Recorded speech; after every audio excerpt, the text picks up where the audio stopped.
I'm really trying, y'all. I'm telling you, I am really trying, but I can't. Like, we thinking the Housewives of Atlanta is boring. This shit is fucking boring. And I'm sick of it.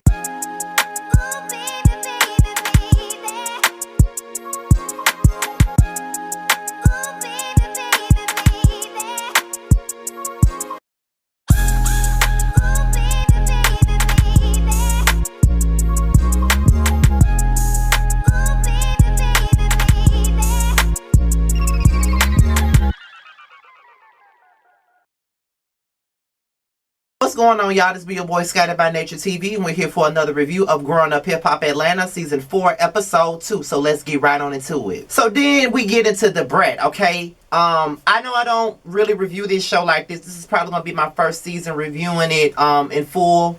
If it gets any better, yeah, I'll review it in full. However, I love the Brat. Always have, baptized in the funk, you know, sitting on top of the world. I love the Brat, okay? So she's about to meet up with Deb and to see everything that's going on with her. Now, Deb walks in, and Deb is somebody else that I really, really like and that I really, really adore, although I don't agree with the things that she says, nor the things that she does most of the time. I still got a little soft spot for Miss Deb. So they meet up, and then they start talking about the Brat and how she has come out the closet, supposedly. And I, just like I said last, girl, who was you fooling? You been out the closet, girl. Who was you fooling, child? You been out the closet.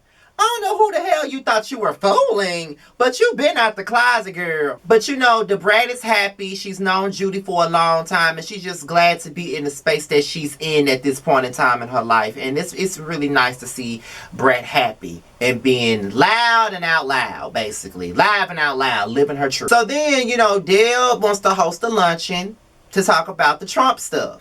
And the Brat is just really disgusted by the fact that Deb is a Trump supporter. And you know what I'm saying? I'm going to be honest. Y'all already know when it comes down to my videos, I'm completely transparent. I'm always honest about a lot of things. Now, I, for one, I'm not a Trump supporter. I definitely voted for Biden. And I definitely voted for Hillary Clinton in the last term. Yes, I did. However, my father himself, he's a Trump supporter. And also his mother, my grandmother, she's also a Trump supporter. I don't love them any less. I don't agree with their political views. I obviously don't. I don't see how the hell they can be sitting up here ripping for Trump and being a part of his movement. But it is what it is. All I can say is my daddy is a Trump supporter, and so is my grandmother. I ain't ashamed to say it, because that's their choice. Whether I feel like it's a disgusting choice, that's their choice, okay? So, you know, I'm the type of person who I'm not gonna come for you just because you don't agree with my political views. Everybody ain't gonna agree. You know what I mean? It is what it is. Everybody ain't gonna agree with what the fuck I think.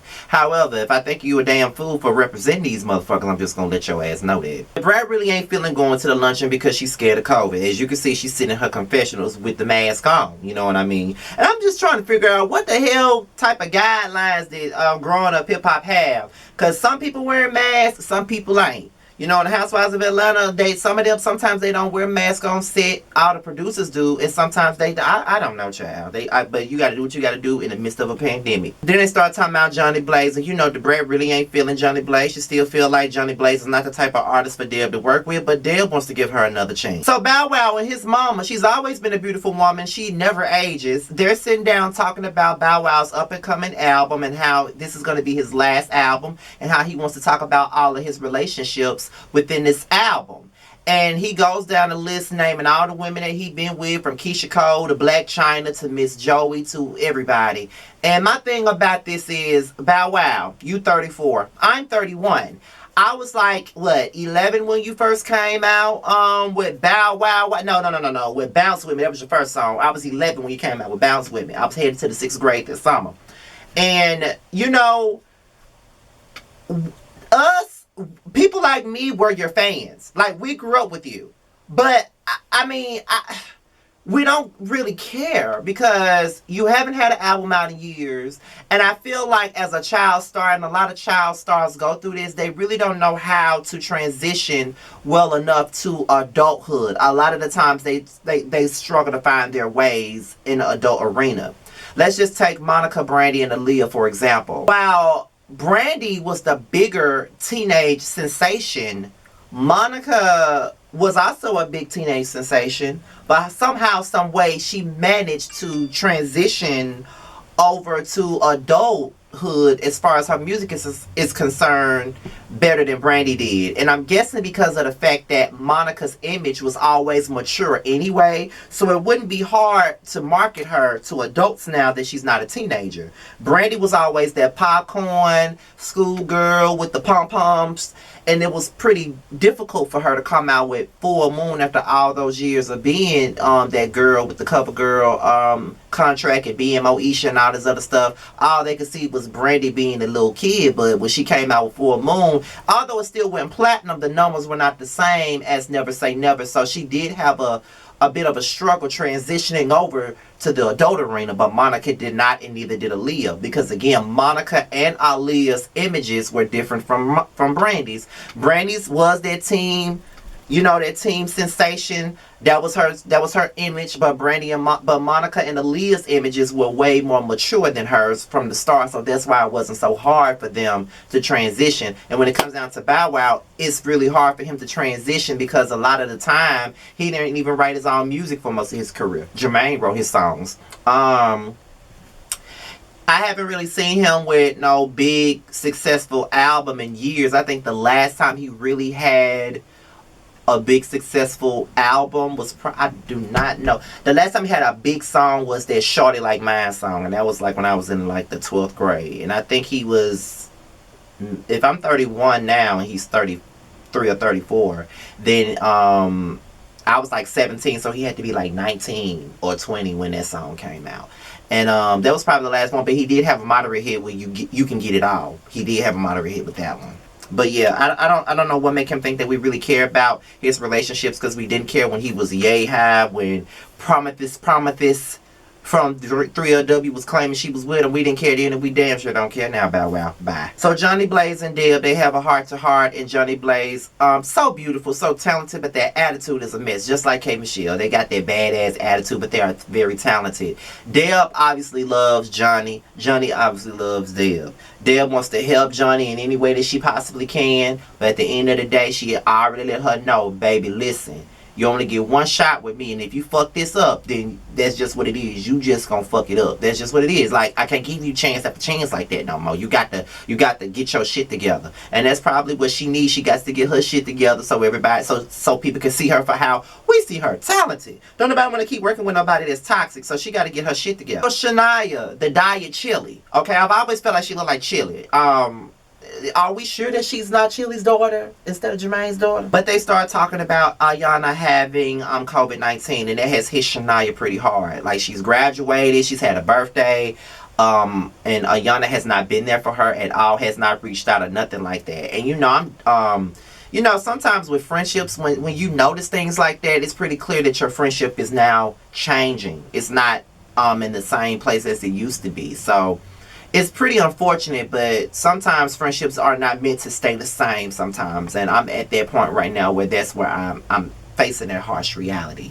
Sometimes friendships are not meant to be forever. Some are forever, but some, you know, you still can be friends with this person, but not in the same magnitude as you was before. And I'm starting to see that. And Bow Wow pops up on Angela like he was being real petty with her because she came to Atlanta, did not tell him that she was there, and he feel like whenever she's in Atlanta, she needs to let him know. Bow Wow bye. And just to wrap this other scene up, they also go out to lunch later on, and they start talking about the music, and you know, Angela wanted to hear the music, but Bow Wow wasn't confident in it. He wants this to be mixed and mastered before he lets somebody listen to it. And you know, everybody keeps telling Bow Wow, you need to let other people listen to your records, not these females, but somebody outside of the people that you fuck with. That's true. I'd rather someone who don't know me like that watch my videos and tell me exactly what it is that I need to do to upgrade and fix my videos. I would rather see someone tell me that. You know what I mean? So it is what it is. So, I don't know. Bow Wow, boy, just drop that fucking album, get a few strings, and just go on about your business, because no one cares. On the way to the luncheon, Deb calls Diamond and tells her that she's worried about Johnny. Diamond calls her ex-boyfriend pimping because he lives in the same apartment complex as Johnny Blaze. He tells Diamond that the police is there and so is the ambulance, and now Diamond is worried like hell. But come to find out, Deb was the one who called the police and decided to get a wellness check done on on Johnny. In the midst of all that, Johnny is having an anxiety attack. She was having a rough day. She was saying that she didn't think that she wanted to be here, and she was just crying her eyes out. And sometimes we have those type of days. I know a lot of people are tired of Johnny. I know a lot of people feel like she's toxic as fuck, and I know a lot of people just are tired of it and they just don't see it for her. But I feel bad for Johnny, y'all. She's just one of those girls that has a lot of trauma and she hasn't dealt with that yet. But I think that she just needs to sit on a couch and talk to somebody about her issues. Better yet, go to Iyanla Fix My Life. That's what she should have been. When Diamond makes it to Deb's house, her and Diamond have a conversation, and Deb and Diamond have a conversation about Johnny. And all this really did was bring back the memories that Deb had of her son committing suicide.